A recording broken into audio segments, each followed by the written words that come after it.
at the generic function. Now, in order to understand why we're going to talk about a generic function, you do need to see one of the pieces of code here in the exercise.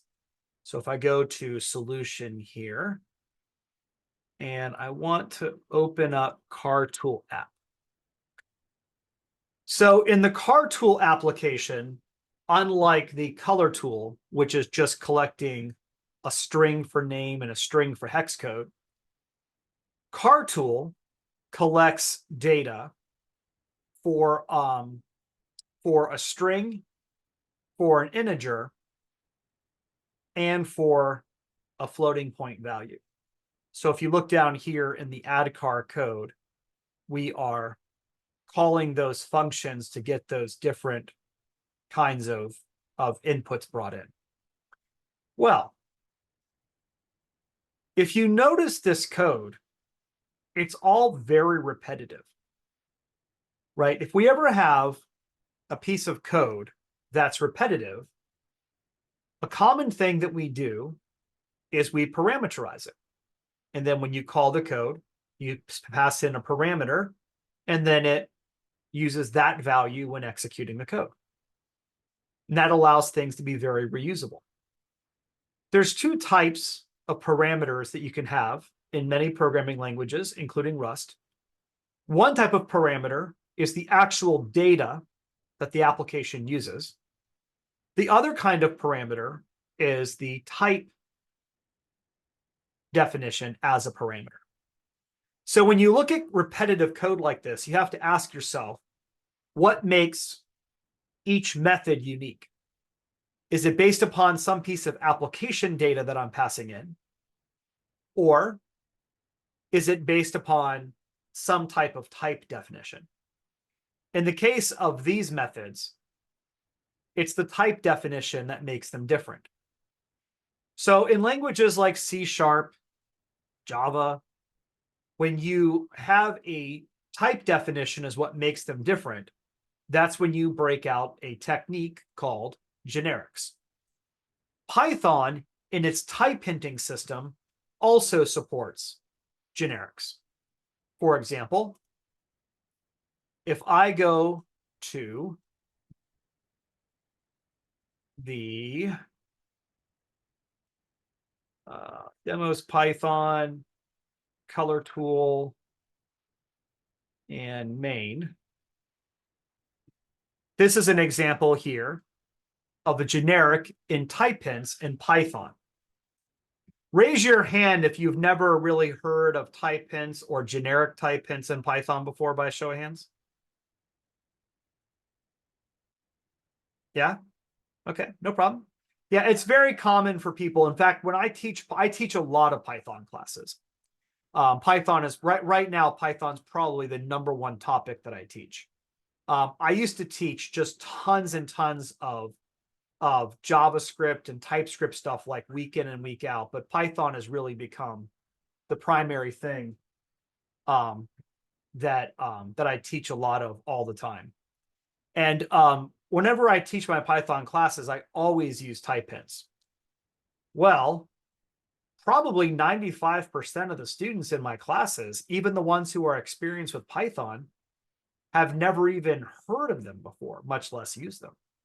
And so, so type hints can definitely be a really useful thing for making your Python development easier, in the sense that it gives you that static typing, kind of like what TypeScript does for JavaScript. Well, anyways, this is the idea of generics, right? So I can have a list of colors, right? So it's not just a list of anything, it's a list of specifically colors.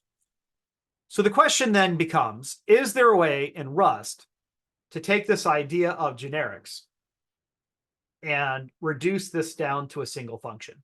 And of course, the answer is yes. Rust, like those other languages, actually has full support for generics. So let's take a look at how we would approach this. I'm going to start off first with main.py. And this is kind of an example It's not really a great example, but it's kind of an example of having a console input function where I give it the prompt, I tell it the return type that I want, so I know which function to run here to do the conversion. And then I've got a union type here where it can return back a string, an int, or a float. Okay. And so you can see this function is the return type, which is then utilized here, takes the result of the input prompt, returns it. Okay. And then it's going to be one of these types. So anyways, we come here, int value. It could be any of those, right? But if you print out the type here, it'll actually show you the actual type at runtime. So if I run this, we'll enter in an integer, a float, and a string. And you can see there's the output. The challenge with generics in Python is because Python ultimately still runs as a dynamically typed language, even though we have type hints to do some static type checking at development time. Generics still aren't really like a full-blown thing in Python. The dynamic typing kind of limits their utility a little bit. If we come into Rust, let's take a look here at our generic function. So first of all, we're going to say console input like we had before. And then you see the angle brackets being brought in. The angle brackets can be used for lifetimes. They can also be used for setting up generic types. In many cases, the generic type and the lifetime are used together. Actually, you can apply a lifetime to that generic. You can see here I receive a prompt, and I'm going to return back a result. So now I'm improving this a little bit. Instead of just crashing the program or whatever, I'm going to return the result and then let the calling code actually handle the result, whether it's OK or error. Here, we're going to print out the prompt. We're going to do the flush. We're going to do the create the input. We're going to read in the stuff. We're going to do our parse. See how I brought back in TurboFish? Because I don't know what that type's going to be, I'm going to go ahead and use the TurboFish there to tell it what to parse it into. Now, here's the interesting thing. You see this thing right here? This is a trait. Remember, we already saw the partial EQ and the copy trait from earlier. In order for me to parse this value into some specific type, that means the type has to be parsable from a string. So this is what we would call a generic type constraint. Whatever type I specify, it must implement the from string trait. Remember what I said before, think of traits kind of like interfaces. So whatever type I specify, it has to implement the from string trait so that it has the necessary functions for doing that conversion from a string to the desired type. So you can use any type you want so long as it implements this trait. It returns back result, the type, or the error of that type. And then down here, it does the parsing. Notice the no semicolon. Remember, parse is going to return back a result. So that's why I have the result value here, or the result type here, in no semicolon. So down here, when I call my console input, I'm going to call .expect. And that's how it will display that error message. So now what will happen is it'll use the type definition of this variable to infer the type for console input. Remember how we talked about how sophisticated Rust was at inferring those types? So we're going to use the type of the variable here to infer the type of the generic and use that to do the parsing. Now, would you typically learn about generics in like an introduction to Rust class? Probably not. I've worked with a lot of C# developers over the years who could, use a generic like list of T, but if you actually looked at their code that they wrote, they didn't usually write a lot of code that leveraged generics. Same thing is true in TypeScript. You'll have people who use existing types that are generics, but if you look at the code that they write, they don't typically write a lot of their own generic classes. Raise your hand for me if you regularly type or regularly create your own custom generic types in the languages you work with. Anybody here by a show of hands regularly do that? Yeah, a few people. Okay. Let me ask this. How many of you all use languages that support generics, but you don't regularly create your own generic types? By a show of hands. Nobody, everybody who, yeah, okay, there we go. Yeah. So I worked with many people over the years who don't do a whole lot with generics on their own. They'll use existing things, but they won't create their own generic types. But you can see here, we saved a lot of coding, didn't we? Before we had 3 functions, and now we're down to 1 by being able to use generics. And this ability to specify the type constraint or the trait constraint on the generic type parameter, that's also really useful too. Now, of course, to use this, I had to make sure that I brought the trait into the code. I do want to mention one thing here about Rust generics. Rust generics are monomorphized. I say that right? Monomorphized. What does monomorphized mean? That means that when the compiler compiles this code, it's creating a version of this function for each generic type parameter that's utilized down here. So behind the scenes, really what this is a template. And then the compiler creates a version of that function for each of the types that we use with it. So instead of you having to write those 3 functions, the compiler will do that for you. Okay? Called monomorphized. All right. One thing I will mention about the Rust compiler, the memory safety is awesome. Its optimizations are awesome. But one thing you will hear people complain about is that compiling Rust applications is slow, especially big ones.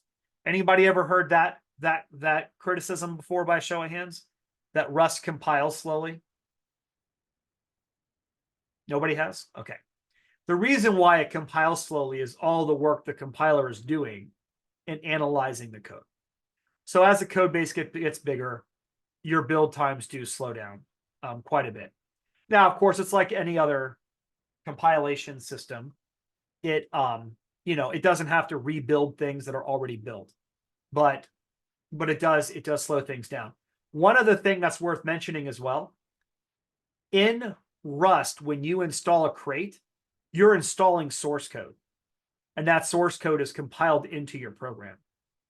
Unlike things like C# where you have like shared DLLs that you install with a NuGet package, or if you do like C development or whatever, and you have a shared library in memory, like libc or whatever, that's not how Rust works. Rust compiles everything together. Like when you download a crate, you're really downloading source code, and that source code is compiled in. Okay, that also slows things down a little bit as well. Okay, cool. So there's our generic. All right, let's talk about range. I thought this would be kind of interesting because most people in Python, one of the first things they encounter is the range function. A lot of people don't really realize what the range function is. The range function is actually a generator in Python. When you use the range function, you're producing a generator. Generators are iterable, so you can iterate over the range. But the range isn't producing a list unless you take the range and convert it to a list. So for example, if I came into here and said print nums, and I ran this code, you see this range object? That's not like a list of numbers. That's a generator in memory that I can iterate over. So it doesn't actually create all those numbers when I say range. It just creates a range object that allows me to do iteration. So if I come into here and I say list range 10, that list will enumerate the range, producing an actual list of numbers. Does that make sense to everyone by a show of hands, what range is and what it isn't? Range is basically a generator, and you can iterate over it. If you wrap it in list, you're just forcing the iteration to occur. Okay. So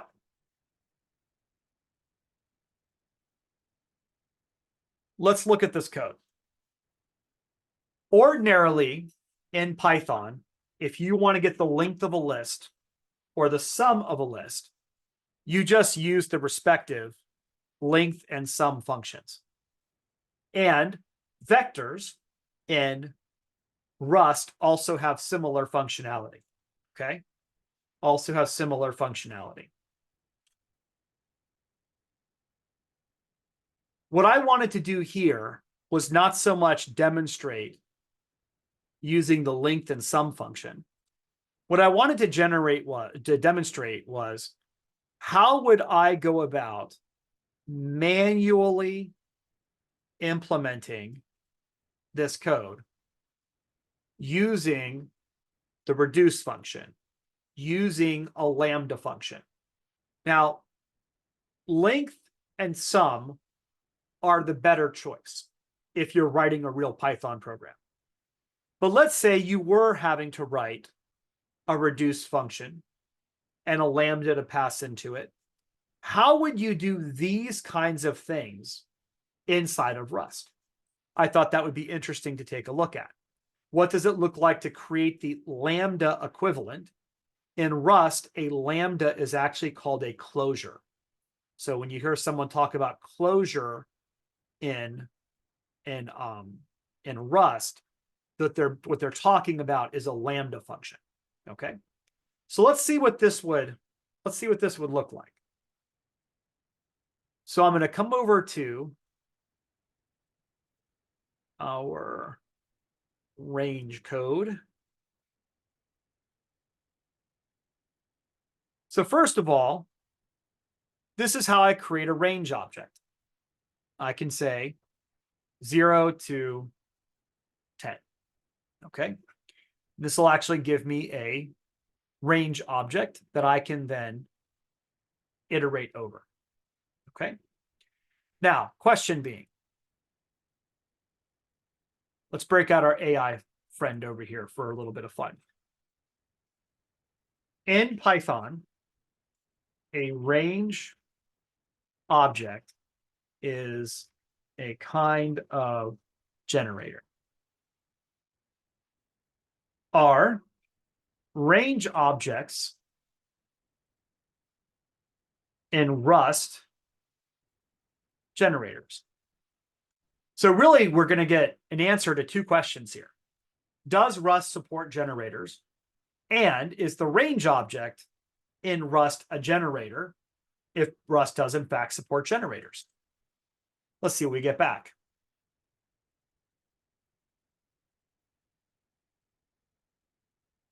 Okay. In Rust, a range is a type of iterator. Okay. That generates a sequence of numbers within a start and end limit. It does not generate values on the fly like a Python generator. Instead, it produces each value in sequence one at a time as you iterate over it. Okay. Rust does not have built-in support for generators like Python does. However, you can achieve similar functionality with Rust's iterator trait. Okay, very good. So we have generators in Python, but we don't have them in Rust. But it is going to give us something that we have the ability to iterate over. I guess you could follow it up with another question. Let's see here. Does Rust eagerly generate the numbers of the range, or does it lazily generate the numbers as iteration occurs? Okay, so it is doing a lazy creation of those numbers. That's good to know. Why? Because what if you came in and did this? Is that going to build some type of like array with all of these numbers in it? Or is it going to be generating them, as we need them? Good questions to ask when you're doing that Python to Rust comparison. So anyways, you can see here, we have a length function. I can get the length of the numbers just like I did over here. No big deal. Now, how would I go about writing this reduce code right here in Rust? Before we do that, I want to highlight something real quick about these two reduce methods. As you know, reduce can be used to basically iterate over a sequence to produce some type of object from that sequence. The new object could be a new sequence. The new object could be a sequence with less data. It could be something totally different. It could produce a single value with reduce. So you could implement the sum function with reduce.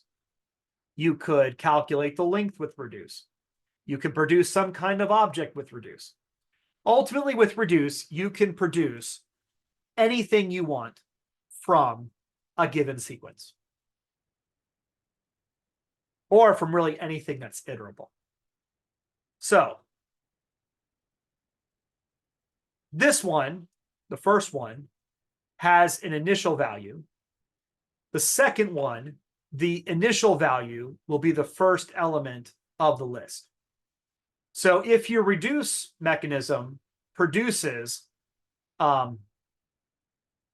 the same kind of data type that the list is, you don't always have to have an initial value. If your reducer produces a different kind of data than the list, then a lot of times you give it an initial value. So this one has an initial value. This one does not. So with that said, what would it look like to implement length in Rust? Well, Rust does have a reduce function. The problem, though, is in Rust, the reduce function does not allow you to specify a default value. So what that means is the starting initial value is whatever the first element is. Well, the problem is if I'm calculating the length, I want the first element to be 0 because that's the length. I don't want the first element to be some value that's in the list itself. Because I need to have this initial value, I can't use reduce. Instead, I have to use fold. Fold receives the initial value that we're going to be calculating off of, and it receives a closure. These closures kind of look like Ruby Lambda functions. It uses the pipe brackets for the parameter list, and then the expression follows. There's no arrow syntax like you might see in C# or Java or JavaScript. And instead of parentheses for the parameters, you see pipe symbols. So essentially what's going to happen is we're going to iterate over the range. And as we iterate over the range, we're going to add 1 as a way of counting the number of elements in the range. You might be asking yourself, why do we have a clone here? Well, we have a clone because of this. If you were to think of the range having an impl, and you have a function called fold, okay? The parameter for fold is just going to be self. What is self missing? There's no ampersand, and there's no ampersand mute. So if there's no ampersand and there's no ampersand mute on the parameter, what's the memory behavior when I call the function? It was one of the first things we talked about.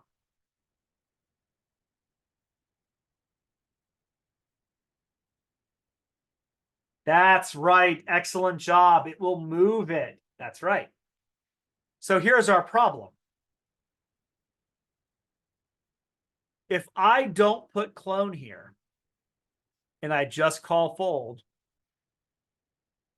borrow of moved value nums. So the reason why I have to clone this is that if I don't clone it, I'm going to move the original range object. I'm going to move the ownership into the function. So ownership can move into a function, not just passing it as a parameter, but if that self is not configured properly, it will move it into the method, the function method, and then you can't use the value anymore. But now that you know what moving is, now you know what to look for. So if I can't avoid the move, like so in this case, the way that fold is designed, it's going to move. So what I just have to do is know to make a clone of the object and pass it into fold. And then I don't lose my object here that I can make use of, which now means I can come down here and do this. Yes. Yes. To the question about the consuming it, yes. Once again, just another situation where we have to think about things a little bit differently. So down here for sum also is going to be consumed. All right, sum is also going to be consumed. And then down here we have the reduce.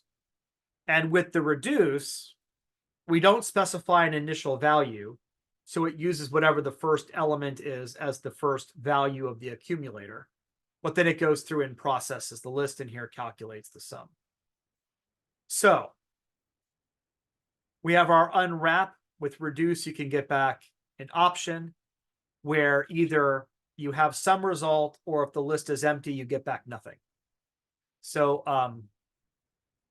so that's why we're using unwrap here, is not because of a result of T. That's the one where it's okay or error.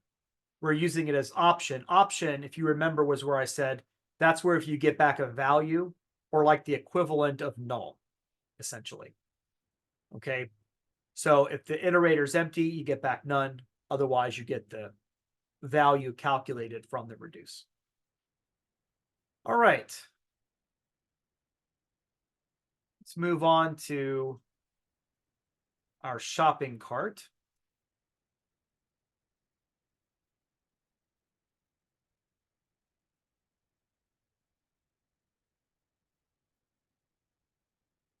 Okay, so here I have a cart item, name, price, quantity, a printing mechanism, and then down here, I add the items to the cart, I print them out, I calculate the total, right? Not too bad. What would this look like in Rust? You see this dunder string method right here. This is one of those magic methods built into Python. where basically, if you were to take the cart item object and convert it to a string, this is the method that it would call to do the conversion to a string. We're using this actually for when we do the printing down here. So when we say print item, we just give it the cart item. It calls dunder string, produces a string representation, and that's what gets printed out to the screen for us. So if I were to run this, there's that string representation. Does Rust have things similar to dunder string? The answer is yes. This is where traits come in. For example, there's a trait called display. It's part of the standard format module. Basically, implementing this trait for a type will automatically implement the toString trait for the type, allowing the usage of toString method. This basically allows you to produce a string representation of whatever your struct is. And in this case, we can print it to the console. So I'm going to bring in the trait and watch what I'm going to do down here. You saw earlier how we could do the impl cart item, but I can also implement a trait for the cart item. In this case, I'm going to implement the format trait. This code right here is equivalent to what we're doing here in Python. In Python, dunder string is just built into the language, so we don't have to do like extra special using display and impl display. It's just built into the class. But the method, the concept here of turning this into a string, that's what's happening right here. We're going to write to the formatter a string with these interpolation values. Okay. And so now we'll write that out. And then down here, we have the ability to take the item and pass it into the string like that. Okay.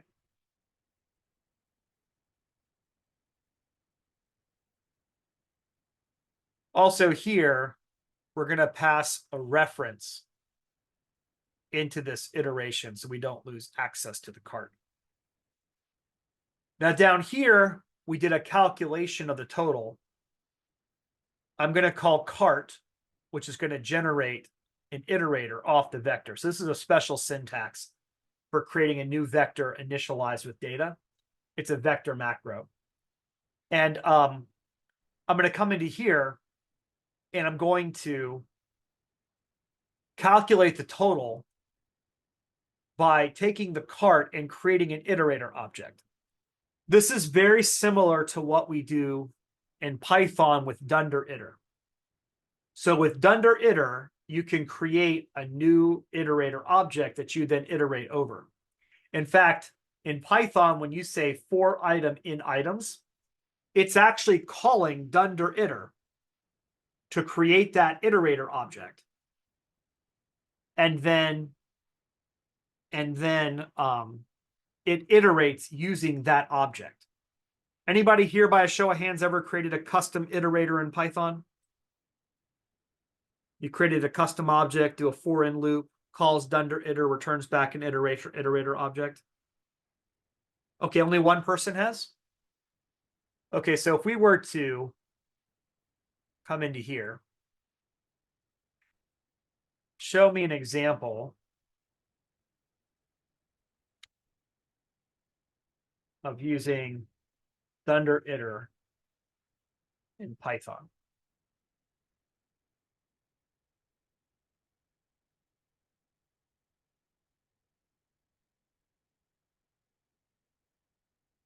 So here,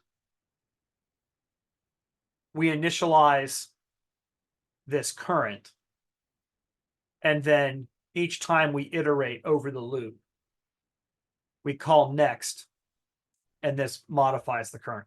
This actually is not a very good example of an iterable. A really good example of an iterable actually creates an iterator that's independent of the original object. That way you can track the equivalent of current on an actual separate iterator object. But the idea here is this iter is doing what we're doing right here. And then we have our map. And then our map is basically just passing in a closure, a lambda function. And then here, we're going to call sum, which is basically going to fire off the iteration, give us back the price times the quantity for each product in the cart. And then we're going to output the sum. Okay.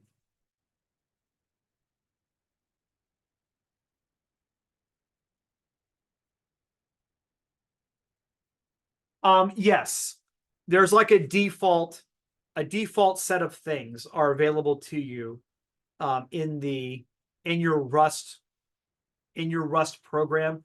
Trying to think of what that name is. So Python, you're right, has built-ins is what it's called in Python. We'll ask it here real quick. So Python has built-ins. Rust is able to use things like vector without a use statement. What are built-ins called in Rust? Preludes. That's why I didn't remember. Preludes. Yeah, they're called preludes. Okay. However, let's see here. Are part of the Rust prelude. However, vector of t. So preludes and built-ins are the same. Vector of t is not part of the prelude. So to use it, you need to import it. But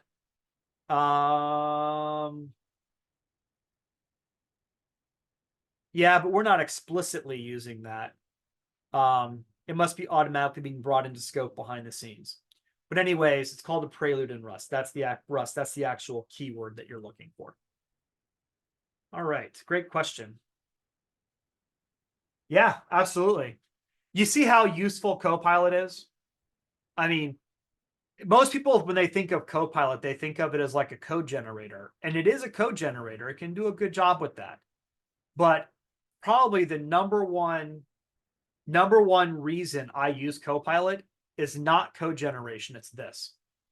So what I have found is that a lot of us have used programming languages for many decades, and there's a lot of features we just use, but we've never really thought about what the feature does. Or if somebody asked us for a precise definition of it, we wouldn't be able to give it. It's not that we don't know how to use it. We've just never really taken the time to look up the official definition of it. And I find that Copilot is really helpful in a language like a Rust or a Python or a C#, things I've used for 30 years. I'll go in and say, hey, give me a little better explanation of what this is. And, like I said, 99% of the time, it does a really, really, really great job. Now, can it also be used for code generation? It can, and I do use it for code generation like everybody else does. But this is where I see the real value of AI, is the ability to rapidly learn. I mean, think about all the things we've learned about today. Now, you may not remember it all, but you could take this code and take Copilot, and you could go back and practice with it. And you'd get up and running and become proficient with Rust much faster than you would have before the generative AI was available. The key is using the generative AI the right way. If you use it the right way, it can be a great friend.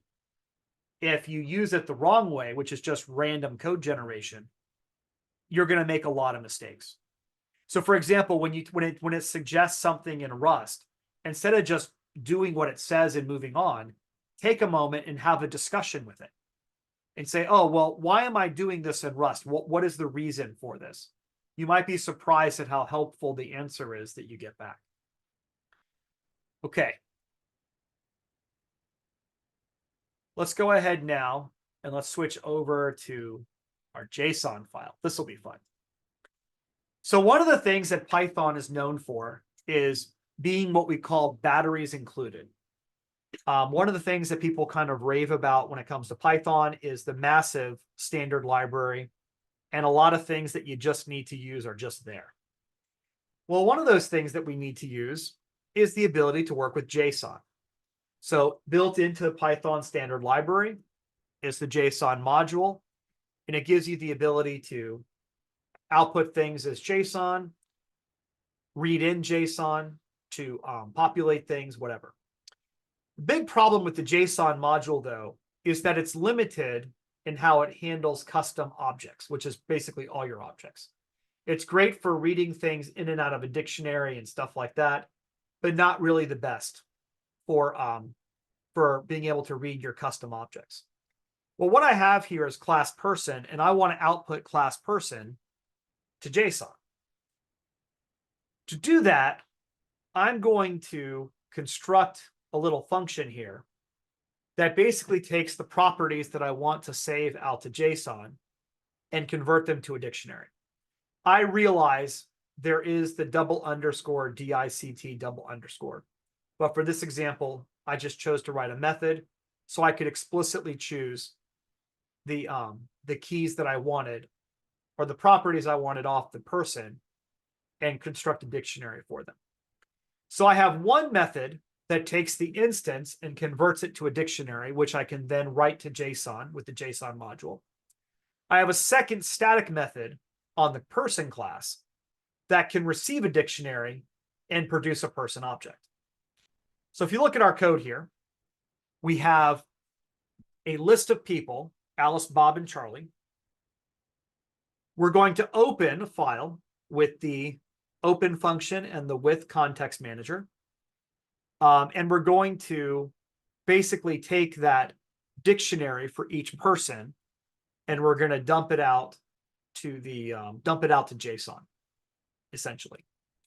And then we're going to read that people JSON file, and we're going to create a new list of people from it, and then print the people out. So if I run this code, you'll see there's the data that it created. And if you look over here, there is, let me actually run that again. There we go. That's the people JSON file that it produced. Okay. How would you write this kind of code in Rust? So I have a couple things going on. I have the need to work with JSON. I need a way to serialize a custom object. I need a way to work with the file system and then read and write that JSON from my object to the file system and back. A lot of moving parts there, right? Let's see how we would do that. So I'm going to come up here to, come down here to JSON file.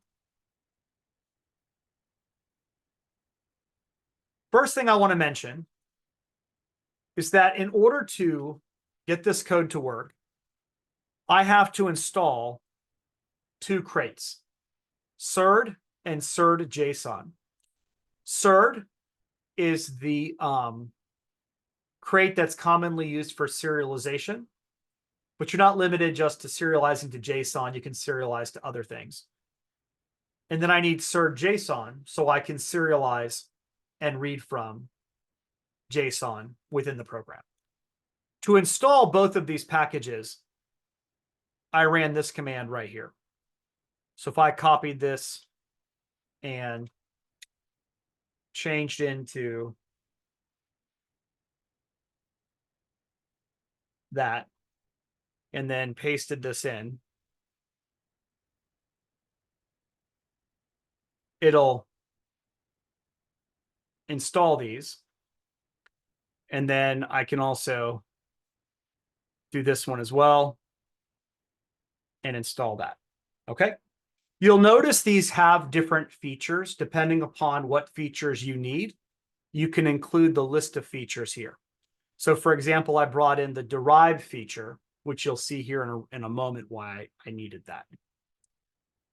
Now, how did I figure out that I needed a crate or which features or whatever? That's the same process that all of us do in any programming language. I went out and searched around and tried to remember what the name of the crate is. If it's a crate I use all the time, I just use it. If I don't, or I'm not sure which feature it is, I go and look up the documentation, all that kinds of stuff. So once the crate's installed, I can reference it with my use statement, just like I did here. And I'm going to bring in serialize and deserialize. And this is where the derive comes in.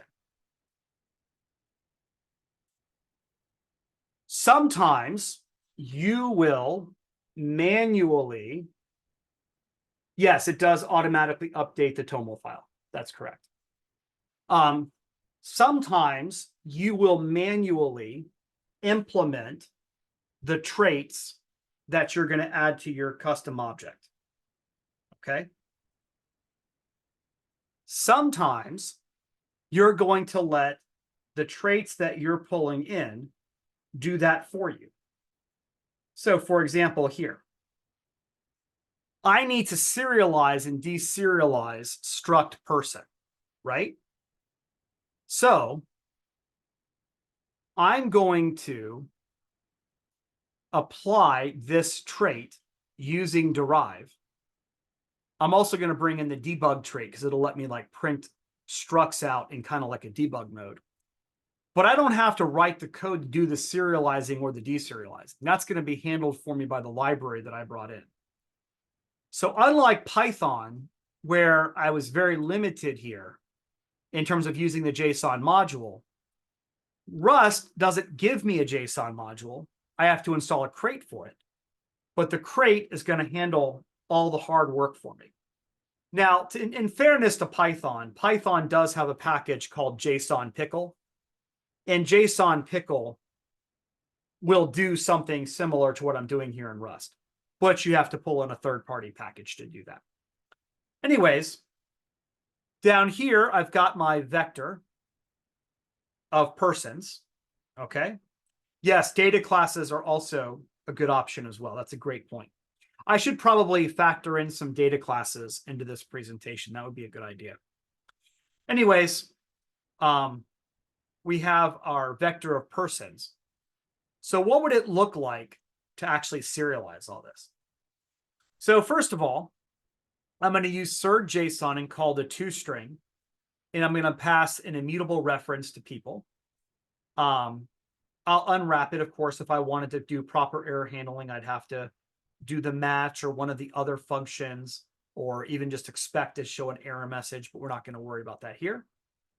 This is going to output what that serialized JSON string looks like. And then I'm going to write it out to the file. Now, look, that's pretty easy, isn't it? I mean, obviously, we have an unwrap here, so probably need some more error handling. But to write to the file was pretty straightforward. I just brought in the write function from standard FS, gave it my file name, outputted the JSON string to the file. To read this in, I use the read to string function, give it the file name, unwrap, and then I can have my string of people, and then I can say surd.json from string, unwrap it, and then I can print the people out. And this right here is a special code for doing that debug printing that you saw up here. So this is going to require the debug trait, and it will do the little special printing of the person struct. So if we were to run this code, see how it's compiling everything? See all the compiling? Those packages are not like Python packages that just get loaded into memory. It's actually compiling these crates into our final application. So now if we come back over to here, there's our JSON. Okay. Any questions about that from anybody? All right. Cool. We are down to our final little demonstration. This is by far the most complicated of all of them. Let me show you the Python version first. So what I did was I decided that we should end the class kind of like going to a fireworks presentation, right? You go to a fireworks presentation and the first, 10 minutes of the fireworks show is just, firework here, firework there. And then at the end of the show, at the end of the fireworks show, they like launch all of them at once, right? And so you get all these fireworks going up in the sky. Well, what I thought would be fun was let's take all the different things that we've talked about as appropriate and let's combine them together with some actual design principles that we would use when writing software in other languages that would apply to Rust. And let's see if we can build something that would be a little bit more real world, a little bit more involved. So we're going to start in the Python side at main.py. And let's see if we can kind of understand what I'm creating here. I've got a main function and I've got a list of people. What I want to do is I want to have a way of storing that data either to JSON or to XML. I don't want the higher level part of the program to be dependent upon how I specifically store the data. So I'm going to bring in a little factory function where I can give it a file name based upon the kind of file name that you give it. It will select the right kind of file store. And then in these individual file stores, they both implement the person store protocol. And then in the file store, it has the code specific for JSON and the code specific for writing to XML. The XML is such a mess, isn't it? All right. By a show of hands, who thinks it'd be kind of cool to see how this would be implemented in Rust? The idea of the factory pattern, alternative implementations, coding things according to a contract, writing out to XML in addition to JSON, right? That'd be kind of interesting to see what that would actually look like. So let's take a look at this over here. So first, we have the main RS file. And you can see here we have our vector of people. Down here, I have a function called person store factory. I'm going to create my store object based upon the file name. I have the ability to write, the ability to read and deserialize, and print everything out. So if I were to run this code,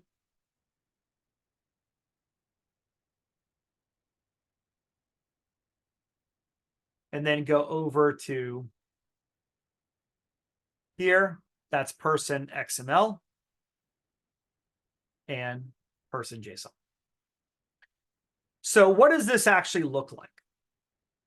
Well, first of all, if I mouse over person store, you'll see person store is of type box.dyn person store.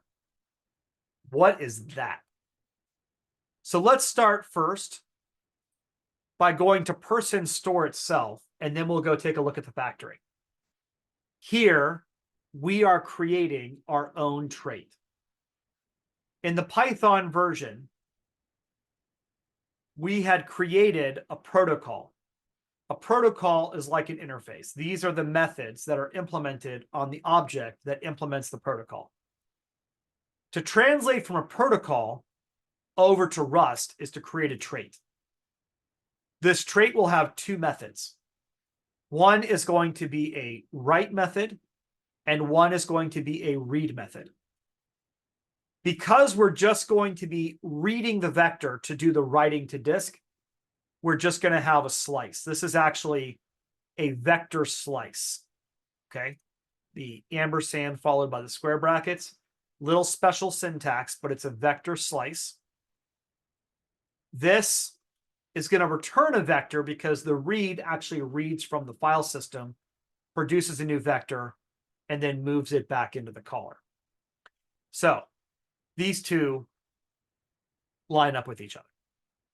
Now, how does this person store factory work?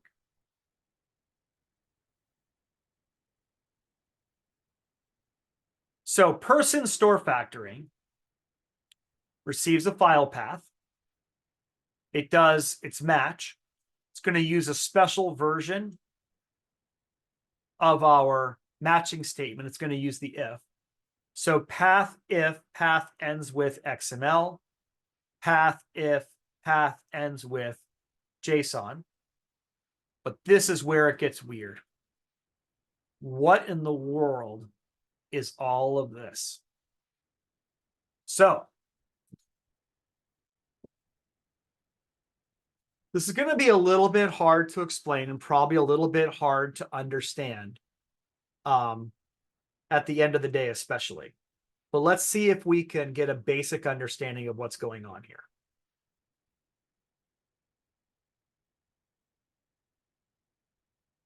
When I call person store factory, I do not know until runtime whether I'm getting the JSON version or the XML version.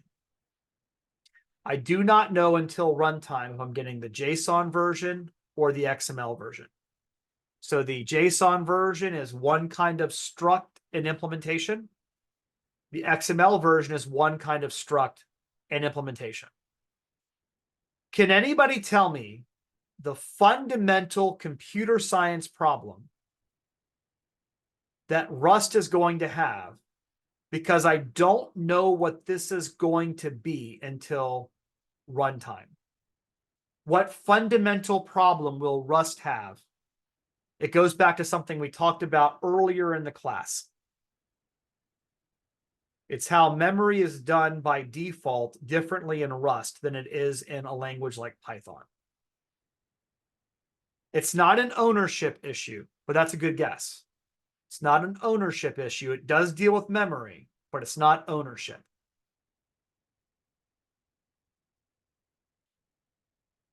The problem is memory size.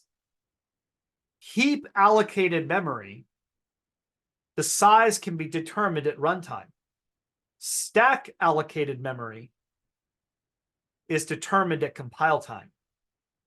This is a stack variable. The struct I'm assigning here is going to be allocated in stack memory at compile time. But the problem is we can't determine at compile time which struct is going to be used. See the problem? Raise your hand if that makes sense what I'm describing there. We don't know at compile time which struct will be used because we don't determine the struct until we call the function and pass in a value. And this value can come from anywhere. Okay? It could be a configuration value. User could type it in. We don't know till runtime. So the problem is if I don't know the size of something at compile time, I can't put it on the stack. Where do I have to put it? I have to put it on the heap. Okay? How do I get to the heap? I get to the heap through a pointer. Is a pointer the size of a pointer known at compile time? Yes, it is. Because a pointer is just a memory address. So essentially, when I have memory that I don't know at compile time, I can't allocate it on the stack at compile time. So I move the memory to the heap, which is dynamic at runtime. And I use a pointer on the stack, which is known at compile time, to point to whatever we're going to put on the heap. Does that make sense to everyone by a show of hands? Let me lower hands real quick. Everybody good with that by a show of hands? That idea of moving it off to the heap. Now look, if you've never done C programming, you've never done C++, these are things you've probably never thought about. Technically, in languages like C#, you can program with this in mind, but nobody actually does. If you're used to JavaScript and Python, this is like, Eric, what are you talking about? But this is like a real thing you would deal with as a C or C++ developer. So here's basically what's going to happen. I need to do two things. I need to move the struct to the heap. I'm also going to have to use dynamic dispatch to call the right methods on the struct. Remember those zero cost abstractions I talked about before as part of the original slide in the class? Rust has zero cost abstractions most of the time. But what you're going to see here is because we're going to move the struct to the heap, because we don't know which one it is until runtime, we are going to have to bring in dynamic dispatch, which is how do you figure out which method to run, which will happen at runtime. Does it slow down the program slightly? Yeah, but not noticeably. Everything in Python is dynamic dispatch. So compared to something like Python, it's a non-issue. So the question then becomes, how are we going to do that? Well, that's where the factory comes in. First of all, this whole operation of getting this file store could result in an error. So we're going to have to wrap the whole thing in result. If we actually get the store itself is going to have to be wrapped in a box. The box type is basically how we allocate memory on the heap. If you want to think of malloc, where you can allocate memory on the heap in a C program, you could kind of think of box as like malloc in Rust, except that Rust is tracking all of it and you never actually have to manually free it yourself. The compiler will pay attention to all of that. Because we're going to be doing this person store on the heap and it's going to be determined by this code here, we have to bring in dynamic dispatch. So you'll notice here, we're putting the dynamic dispatch on the trait itself. So we're not putting it on the stores. These know where their methods are. But because I don't know which of these is going to be used to fulfill this, I have to have dynamic dispatch. So dynamic dispatch is applied to the trait. Then over here in our JSON file store, we implement our trait on the JSON file store. And these are the functions that are dynamically dispatched to. So there's a set of functions for the JSON file store. There's a set of functions for the XML file store. And so here we now have our ability to have the factory pattern select the struct that we want at runtime, and all the structs that we can select from implement the same trait, the same trait. And then here in my main, I can use that consistent trait to be able to work with each of these implementations, whichever one is the appropriate one for the running of the program. Pretty cool, right? So definitely a little more on the advanced side here, but it ties together this idea of ownership, stack versus heap allocation, dynamic dispatch when needed, a struct, the implementation of a struct,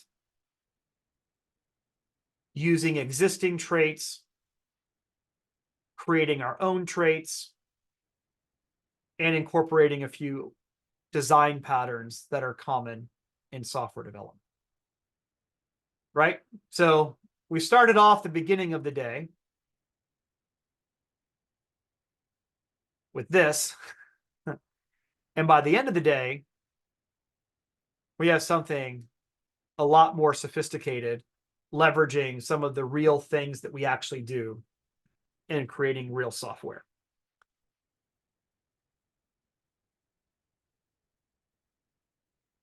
Let me take a look here.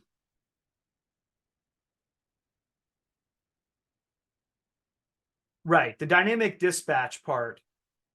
The dynamic dispatch part is because I'm not determining the struct until runtime. That's why the dynamic dispatch piece is there. And that's also why the box is there. You have to have both. So if you apply the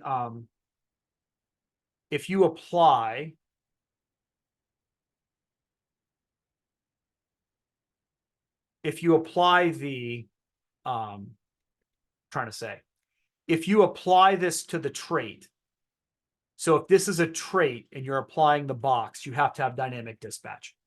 If you're doing the box just on the struct itself, dynamic dispatch isn't needed. But if you apply the box to the trait, then you don't know which struct is going to satisfy the trait. That's why the dynamic dispatch has to be there. And yes, XML is always a nightmare, even in Rust. Okay, cool. Now, here's the thing. Even if you never really make use of Rust for a real program, I hope you can see the benefit of really thinking about memory and what would really go into having a memory-safe environment that did not use garbage collection. A, you can appreciate what the Python garbage collector does for you, but B, it'll also cause you to take a step back and really think about how you're using memory in all of your applications, in all of the languages that you work with, not just with Rust. Okay. All right.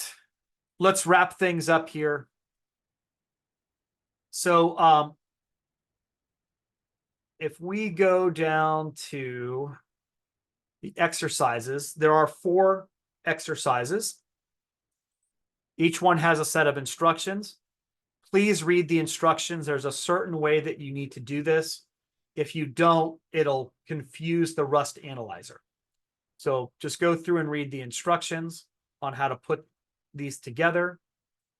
The solution for each exercise is in the folder, so you can self-check yourself. If you have questions about any of this when you're working on your own, just put your question into Discord. I'm always logged into Discord, so if I see your question, I will do my best to answer it as soon as I can. And I'm going to drop the link to Discord again for anybody who did not receive that. Also, I'm going to put the link in for the little survey form one more time, although I think almost everybody's filled it out. I really appreciate everybody's participation on that.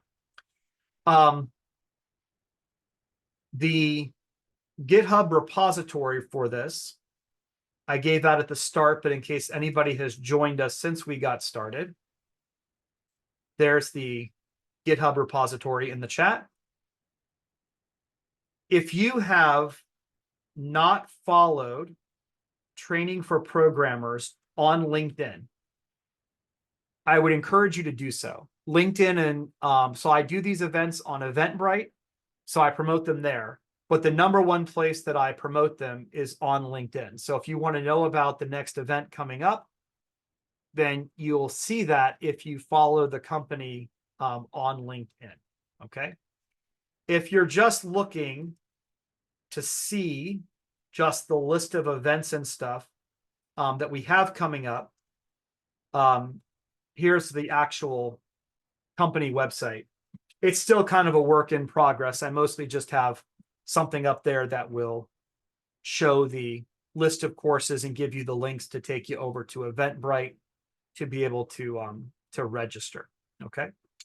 I want to thank all of you for being a part of today's session and making time in your day to be here. I know everybody has a really busy schedule and it's a Friday at that. Hopefully this has been helpful and beneficial to everyone. I will go through the surveys that I get back. I'll factor that input into future deliveries. And don't hesitate to stay in touch on Discord, and be more than happy to answer your questions and stuff that I can over there as well. And appreciate everybody coming. So at this stage, I'll go ahead and let you go. If you have a question, any last minute question on anything, I'm happy to hang around here for a few minutes and take those questions. Otherwise, you're free to go.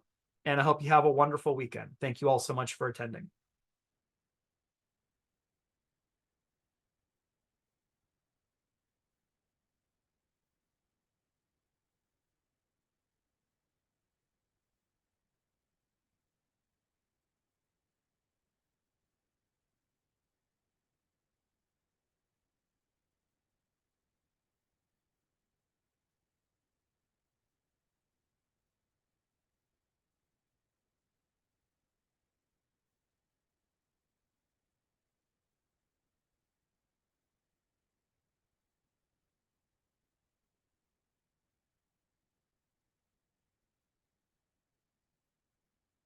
Oh, can Rust run on multi? Yeah, Rust pretty much runs on everything. I mean, you have to compile it. It's not like it's not like Java, where you have like the runtime, or .NET where you have the runtime. You have to compile it, but yeah, it'll run on Windows, Mac, and Linux. This has all been running on Linux on the code space, and then you can compile and run on Windows as well as Mac. I use Rust mostly on Linux and Mac. I don't really work with it that much on Windows. I'm not really sure why. I use Windows, Mac, and Linux all the time. I'm on a Linux desktop here, but my notebooks are all Macs, and then I use Windows a lot for a lot of the classes that I teach. But most of my Rust development's on Mac and Linux. I've also run Rust on my Raspberry Pi, so it'll run on the Raspberry Pi platform, and you can execute code there. In fact, people do that a lot for like embedded programming.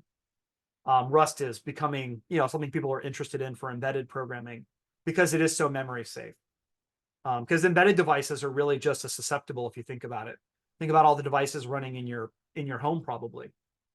All of that stuff needs to be secure as well. All right. Any other questions from anybody? All right, we'll give it about another minute or so, and then I'll end the session unless we have another question.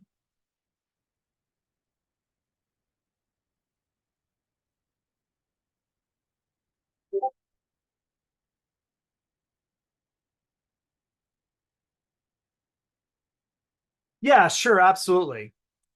So most programming languages, most modern languages, have some type of file that's used to basically configure what you might think of as a project. Sometimes that project is called a package as well.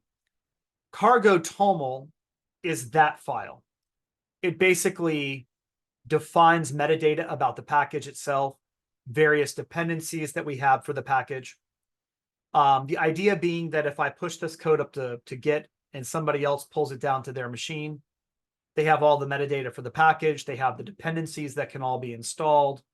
And it's kind of the starting place for your project. If you've ever worked with JavaScript with like Node.js, there's package.json. In Python, you have environment files for things like Conda or Mamba. You have requirements if you use PyPy or pipup, sorry, for the PyPy packages. In C#, it would be CS proj files, Maven files in Java, stuff like that. There's a couple of different REST API platforms. Let me bring up one here real quick.